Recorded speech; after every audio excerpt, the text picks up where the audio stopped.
Yep. That one hurt.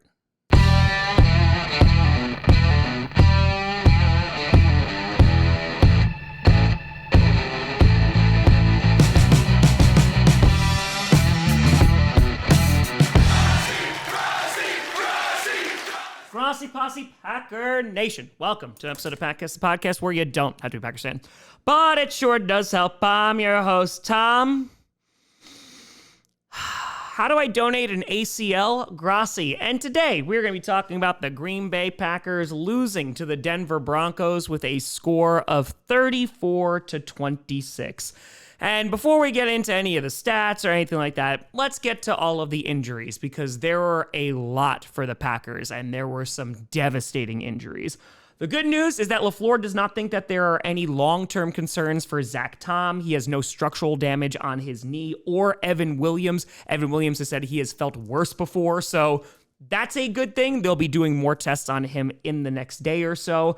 Christian Watson, who left that game in the third quarter with a chest injury, had to get rushed to the hospital. Thankfully, he was released from the hospital, was able to fly back with the Packers, and his dad tweeted that he seems to be okay. So thankfully, that is some good news. Of course, the biggest news of the day and the biggest injury of the day that really overshadowed anything that was going on within the game is Micah Parsons. And Micah Parsons, unfortunately, it is feared that he has torn his ACL. Of course, they are going to do tests tomorrow, but it does not look like it is very good. And you saw Matt LaFleur. He was visibly shaken in that post-game press conference. And yeah, I mean, this sucks, man. I mean, heading into this game, we knew it was going to be a good game. The Denver Broncos have won 10 straight games. Their defense is no joke. Their offensive line is one of the best in football.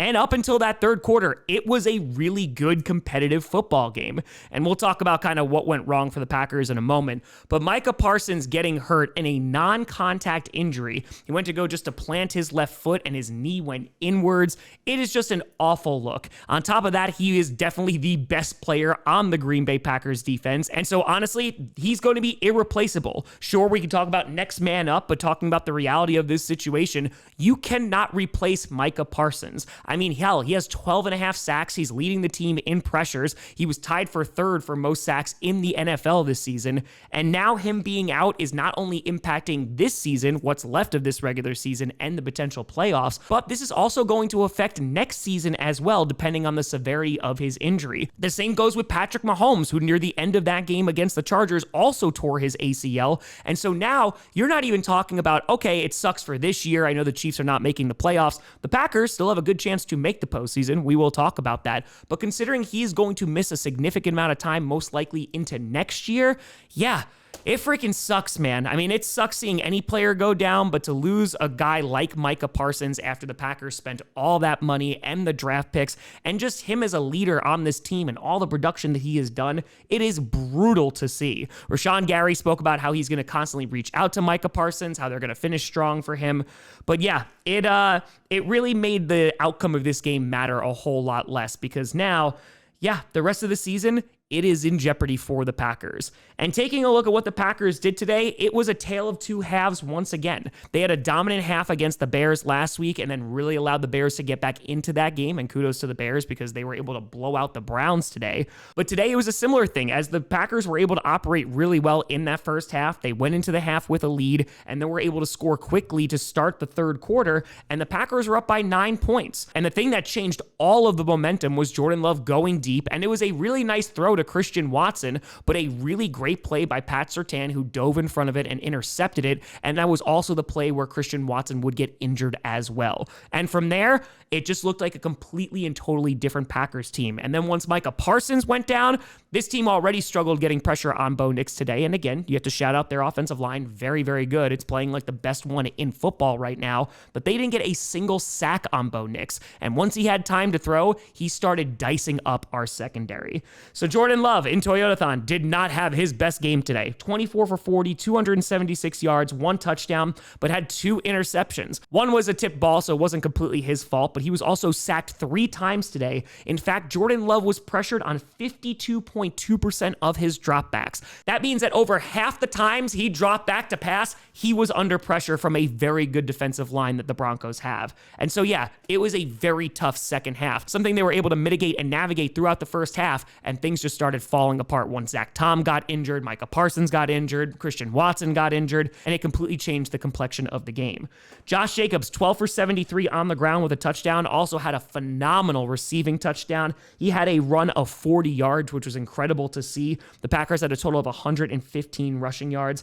Matthew Golden, you wanted him to get involved more? He was the Packers' leading receiver today, 3 receptions for 55 yards. Jaden Reed also tied that, 5 for 55 yards. But the big difference on why the Packers were not successful today, they've been really good in the red zone this season. I think they were ranked 3rd or 4th in the league. They were 1 for 4 in the red zone today. Meanwhile, the Broncos, they were 4 for 4. So you could definitely see the difference there. In addition, the discipline issues are back as they had 10 penalties and some were very costly against the Packers today. So you definitely want to see that get cleaned up. And overall, taking a look at that defense, like I said, the pass rush was basically non-existent once Micah Parsons went down. No sacks today. And again, you have to give the Broncos offensive line a ton of credit. But the secondary, it was brutal to watch, man. Keyshawn Nixon, who definitely did not have a good game last week, but got that game-sealing interception, he wasn't great. Carrington Valentine struggled at times today, and it just felt like there were constantly receivers wide open. And again, when Bo Nix has all day to throw, he's going to be able to dice up any secondary.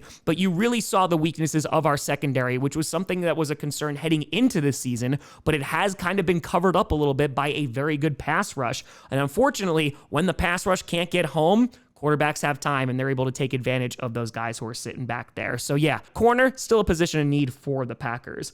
Talking about Bo Nix, what a freaking game for him, man. And I know Broncos fans have been upset over the past few weeks because there's been a lot of folks on social media or whether it's the traditional media not giving the Broncos a lot of credit. He balled out today, man. 23 for 34, 302 yards, 4 touchdowns, rarely had a bad throw in this game. RJ Harvey, 19 carries for 65 yards, also had a touchdown. The Broncos only had 89 rushing yards, and so that was a nice job by the Packers to try and stop any kind of run game going on. But Cortland Sutton, 7 catches for 113 yards and a touchdown. You also saw Humphrey and Franklin get the other touchdowns from Denver.